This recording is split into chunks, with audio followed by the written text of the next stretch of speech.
Marami ng mga patients na pumunta sa akin at nagsabing, "Doc, hininto ko na yung mga gamot ko para sa diabetes dahil mababa na po yung blood sugar ko last month." Sabi ko sa kanya, "Oh, sige nga, ano po yung mababang blood sugar?" Sabi niya, 150.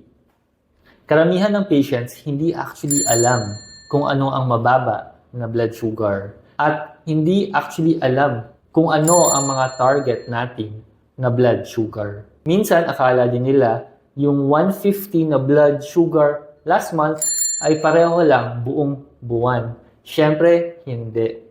Ano nga ba ang mababang blood sugar?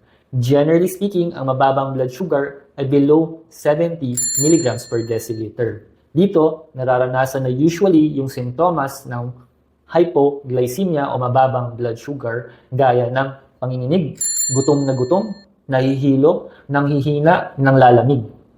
Ngunit, hindi natin to pwede gamitin na numero sa lahat ng patients. Dahil marami na akong patients na sanay sa 300, 400, 500 at pag ibaba namin ng mabilis yung blood sugar to 100s, nararamdaman na nila yung simptomas ng hypoglycemia. So, dapat individualized yung management ng bawat patient.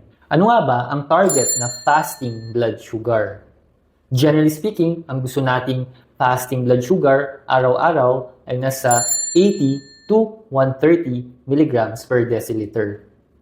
Ano nga ba ang target na post-meal blood sugar? Kasi syempre, pag kumain na tayo, expected na medyo tataas ang ating blood sugar. Ang goal ay, after 2 hours ng kain, ideally below 180 milligrams per deciliter. Ngunit again, dapat individualize yung treatment ng bawat patient.